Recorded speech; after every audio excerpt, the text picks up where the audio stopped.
안녕하세요 여러분. 오늘은 1학기 마지막 진도가 되겠어요. 오늘 마지막으로 자연선택과 생명진화의 변이와 자연선택에 대해서 배워보도록 합시다.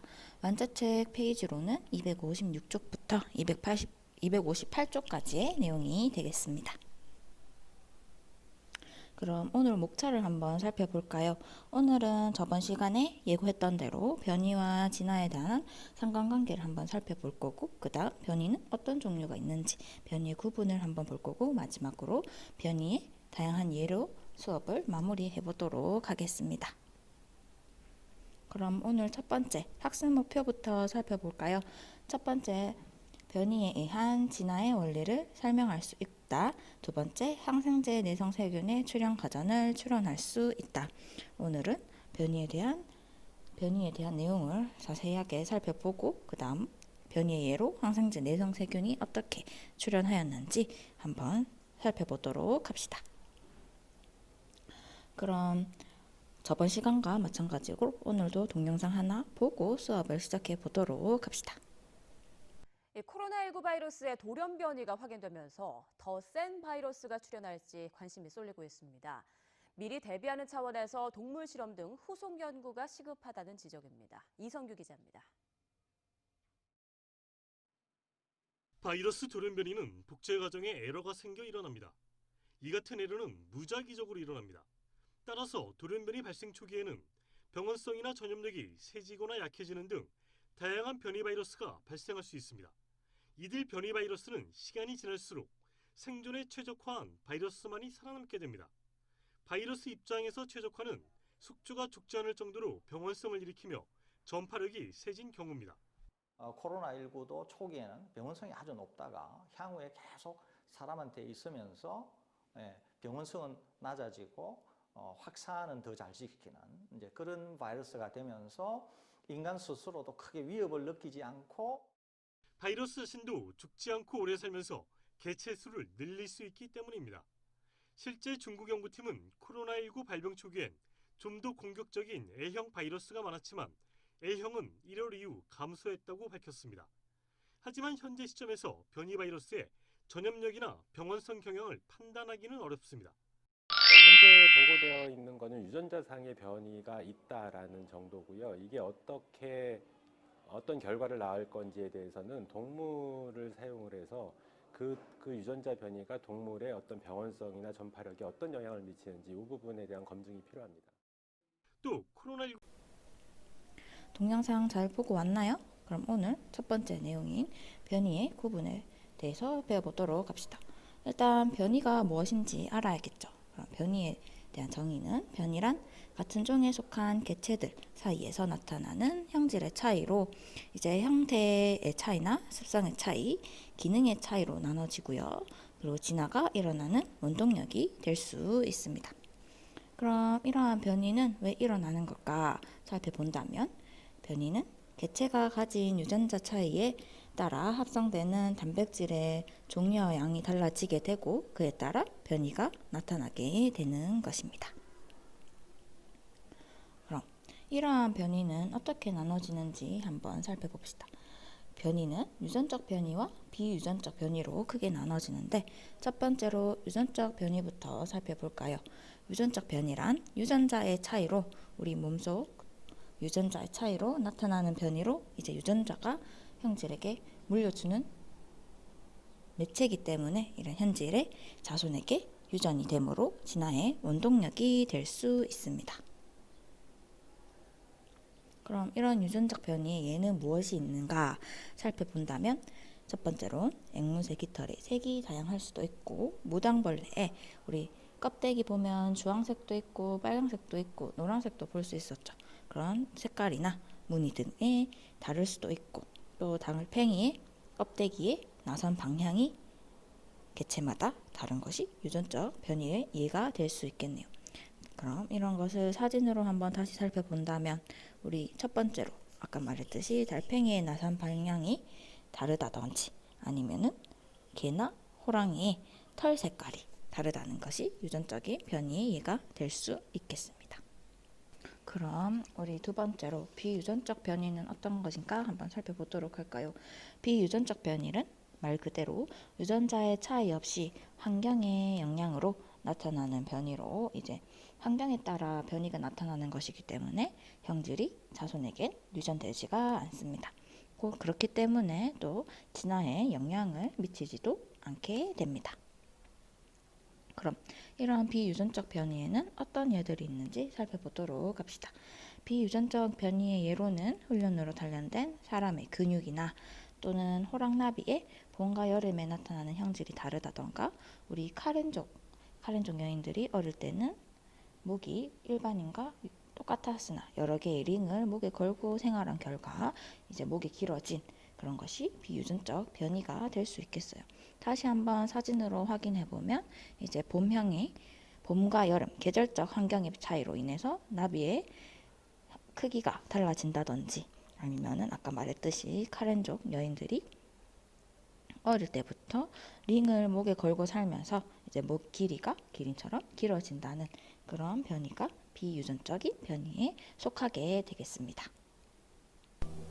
우리 앞서 배웠던 유전적 변이와 비유전적 변이를 생각하면서 그럼 우리 주변에 쉽게 찾아볼 수 있는 눈에 쌍꺼풀, 외꺼풀, 그리고 귓불, 근육두칸 같은 것을 이제 유전적 변이와 비유전적 변이로 구분 지어 보도록 합시다.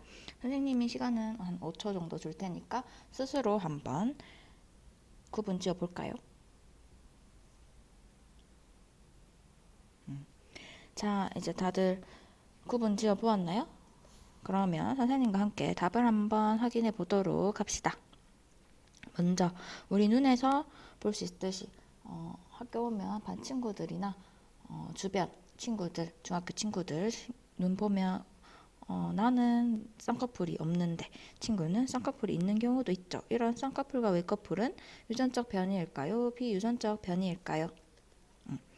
쌍꺼풀과 외꺼풀 같은 경우에는 부모님을 보면 부모님이 쌍꺼풀이 있다면 나도 유전자를 물려받아서 이제 유전적으로 쌍꺼풀을 가질 수 있고 만약에 부모님 두 분 다 가지고 있지 않으시다면 나는 없는 경우가 많겠죠. 그렇기 때문에 쌍꺼풀과 외꺼풀은 유전적 변이가 될 것이고 귓볼 두 번째로 귓볼 한번 살펴볼까요? 귓볼은 이제 귓볼이 얼굴과 붙은 친구도 있을 거고 확인해 본다면 떨어져 있는 친구도 있을 거예요. 이러한 경우도 우리 대대손손 내려오는 조상 형질을 살펴본다면 형질이 부모님이나 할아버지, 할머니까지 한번 귓볼을 유심히 한번 관찰해 보도록 합시다. 내가 귓볼이 떨어져 있다면 위대 조상들 중에는 누구 하나가 유전적으로 떨어지는 사람이 있을 거예요. 그렇기 때문에 귓볼도 유전적 변이가 되겠고 그럼 팔 근육 같은 경우에는 우리 헬스장에만 가도 열심히 펌프질을 하고 아령을 들고 운동을 하게 된다면 없는 사람도 팔 근육을 크게 만들 수 있기 때문에 복근 같은 것도 그렇고 근육을 쉽게 만들 수 있기 때문에 팔 근육 같은 경우에는 우리 환경에 따라서 변이가 나타나는 비유전적 변이가 될 수 있겠네요. 그럼 다시 한번 하면 이제 쌍꺼풀과 외꺼풀은 그리고 귓볼은 유전적 변이가 되겠고 팔 근육은 비유전적 변이가 되겠죠. 여기까지 한번 살펴보았다면 이제 이러한 변이가 유전적 차이는 원인은 무엇인지 한번 살펴보도록 합시다. 이제 변이라고 하면 기본적으로는 비유전적 변이보단 유전적 변이를 말을 하는 것이기 때문에 이러한 유전적 변이의 유전적 차이의 원인은 무엇인지 살펴보도록 합시다. 그 첫 번째가 바로 돌연변이라는 것입니다. 돌연변이란 이제 새로운 형질이 나타나 유전되는 현상으로 유전 물질인 DNA에 변화가 생기는 것입니다. 예를 들어서 이런 연색체가 하나 있다면 기존 염색체는 이거였다면 돌연변이가 생긴다면 여기에도 하나가 있고 여기에도 하나가 생기는 이러한 현상을 우리는 돌연변이라고 부르게 되는데, 사진에도 보는 것 같이 모든 강아지는 전부 검정색이거나 회색인데 유전자에 돌연변이가 생기게 되면 예상치도 못한 하얀색 강아지가 나타내는 현상을 우리는 돌연변이라고 부르게 됩니다. 이런 돌연변이는 어떤 집단의 개체에 돌연변이가 발생하게 된다면 그 집단의 유전적 다양성은 당연히 증가를 하게 되겠죠. 그럼 이런 돌연변이의 종류로는 이제 침묵 돌연변이, 틀이용 돌연변이, 정지 돌연변이 등 여러 가지 돌연변이 다양하게 있는데 이런 종류는 그냥 알고 넘어가면 되겠습니다. 이런 돌연변이 종류는 우리 학년이 더 올라가서 생명과학을 좀 더 자세하게 배우게 될 때 배워보도록 합시다. 그럼 두 번째로, 이런 돌연변이 말고 생식세포의 다양한 조합이 유성생식도 이런 유전자 차이의 원인이 될 수 있겠는데요. 유성생식이란 새로운 유전동부를 추가하지는 못하지만 유성생식 과정에서 이제 암수, 엄마와 아빠의 생식세포가 무작위로 결합을 하여 유전적으로 다양한 수정란을 형성하게 되면 이제 그런 염색체 조합에 의해서 다양한 생식세포를 형성하는 것이 유성생식이 되겠습니다. 예를 들어서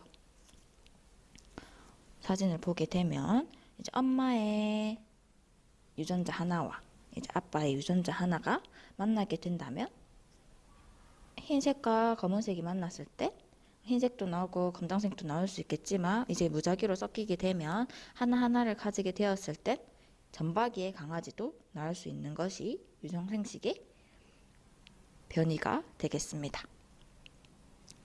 그럼 우리 중학교 때 배웠을 수도 있겠지만 유성생식을 배웠다면 그에 상응하는 무성생식도 한번 알아보는 것도 나쁘진 않겠죠. 그래서 선생님이 무성생식과 유성생식을 간단하게 비교할 수 있는 표로 정리를 하여서 비교를 한번 해보았는데, 일단 무성생식이란 유성생식은 앞에서 유전자의 무작위적 조합에 의해서 만들어진 거라면 무성생식은 이제 자신과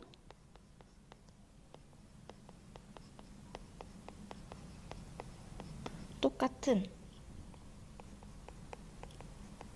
유전자를 가진 개체 수만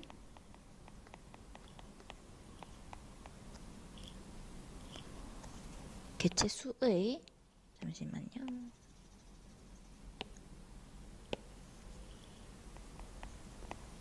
개체 수의 증가만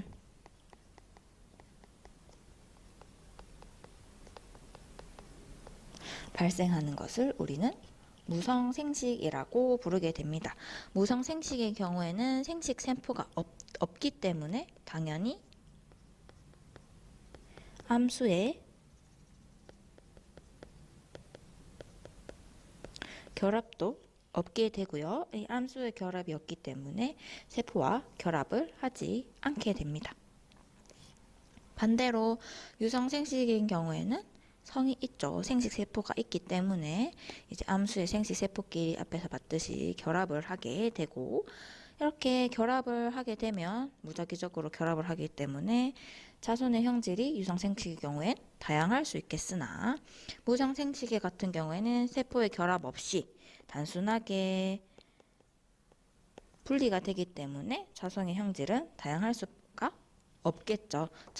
다양하지 않고 자신과 똑같은 유전자만 계속 증식하게 됩니다. 그럼 이런 단순한 형질 때문에 무성생식의 같은 경우에는 주변 환경이 변하면 적응이 어렵겠지만 유전자가 똑같기 때문에 유성생식 같은 경우에는 반대로 형질이 다양하기 때문에 어떠한 환경에도 적응을 잘할 수가 있겠죠. 이건 당연한 말이겠죠. 그렇다면 자손 수는 어떨까요? 무성생식 같은 경우에는 그 예로 우리 아메바의 이분법이라든지 효모의 출하법이라든지 등등등등 여러 가지가 있기 때문에 우리 아메바 이분법은 어떻게 했죠? 한 세포가 있다면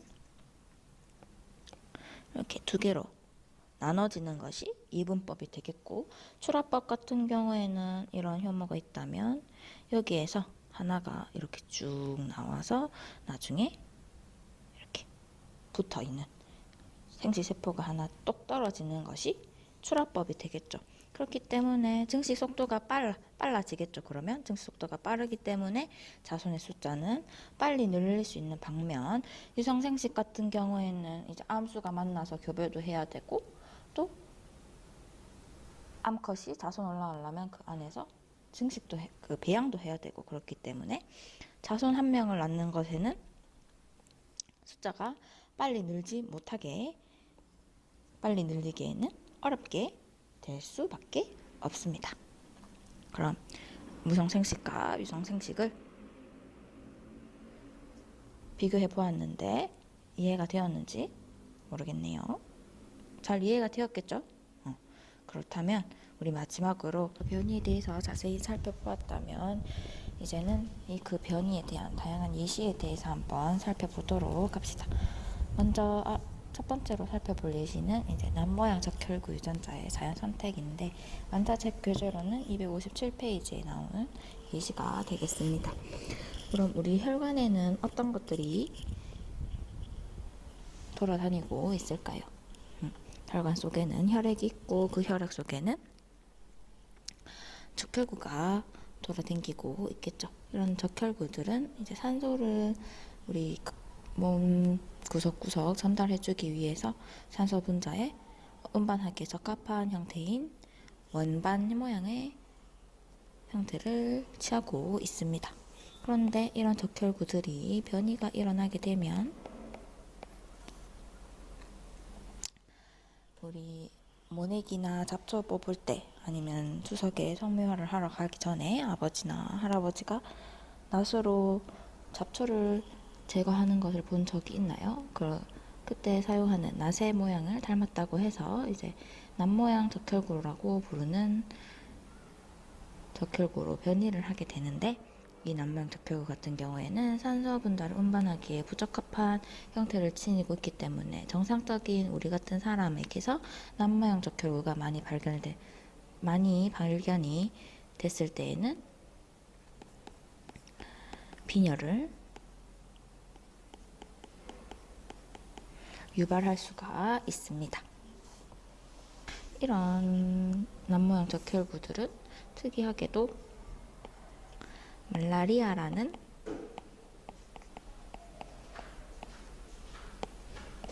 원충의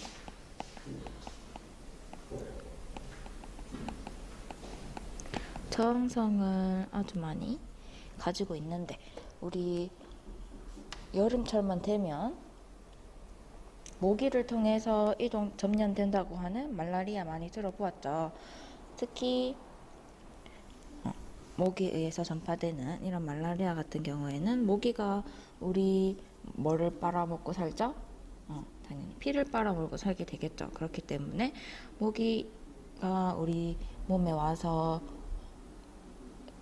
침을 꽂고 피를 뽑아 먹을 때 그 침을 통해서 우리 말라리아 원충들이 우리 혈관을 타고 들어오면서 그 혈관에 있는 적혈구에 기생을 하게 됩니다. 그렇게 되면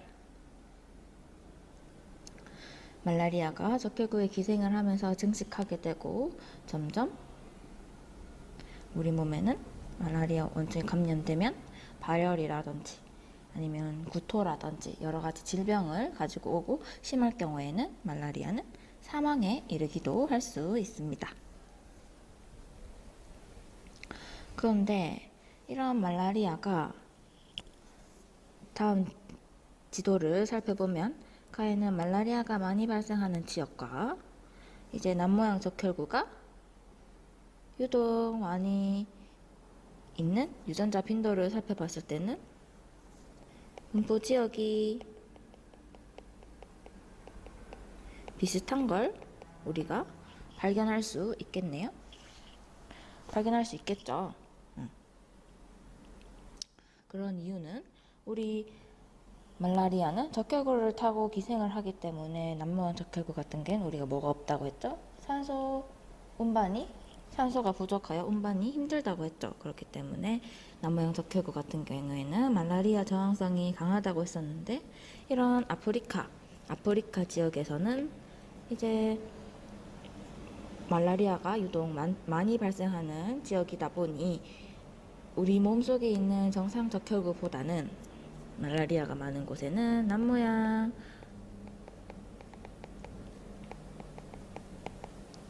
적혈구가 아프리카 지역에서는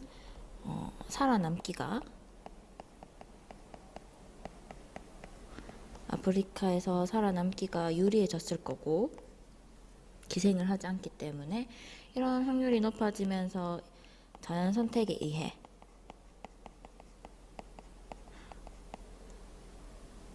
우리 이전 시간에 자연 선택에 대해서 배웠었죠. 이런 자연 선택에 의해 자손한테 계속적으로 유전이 되면서 지금 보는 그림과 같이 이런 아프리카의 남모형 적혈구가 많이 발생한다는 사진을 살펴볼 수가 있겠습니다. 그럼 지금 본 이런 남모형 적혈구의 예시를 통해서 우리가 변이에 대해 어떤 점을 알 수 있는지 알 수 있을까요?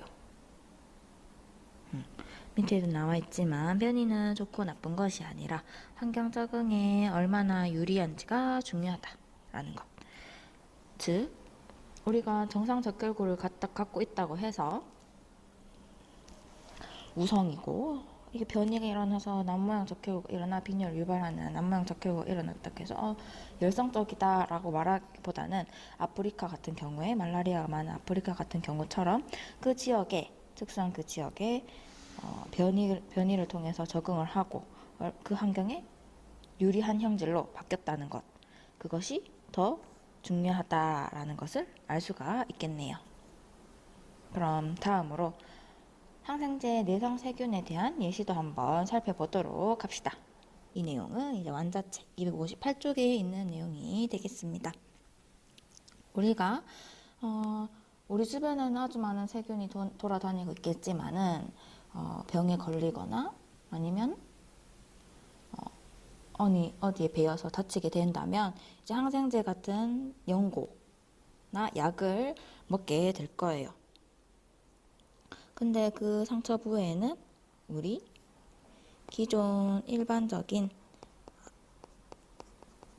세균도 있을 것이고, 몇몇 개로는 항생제의 내성을 가지고 있는, 항생제를 버텨낼 수 있는 내성 세균도 몇몇 개가 존재하게 될 겁니다. 이러한 상태에서 우리 항생제를 계속해서 주기적으로 쓰게 된다면 항생제 내성이 없던 세균들은 모두 죽게 되겠지만 내성을 가진 세균들은 살아남게 되겠죠. 이렇게 모두 죽겠지만 살아남게 됩니다. 내성 세균들.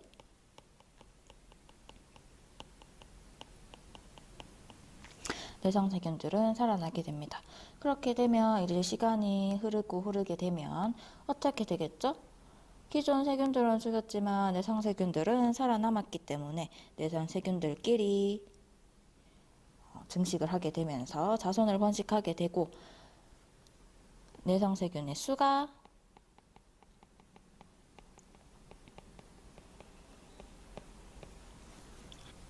증가를 하게 되고, 물론 이제 죽고 남은 몇몇 쪼매난 세균은 기존 세균도 자손 번식을 하긴 하겠지만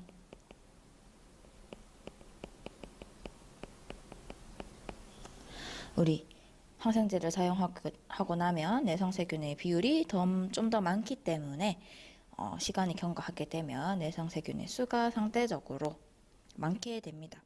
이러한 상태에서 계속해서 또 항생제를 사용하게 된다면 어떻게 될까요? 항생제를 사용하게 되면 기존 세균들은 또 죽겠지만 내성세균 같은 경우에는 항생제에 버텨내기 때문에 항생제를 아무리 사용해도 더 이상은 이제 세균이 줄어들지 않게 되는 것이지요.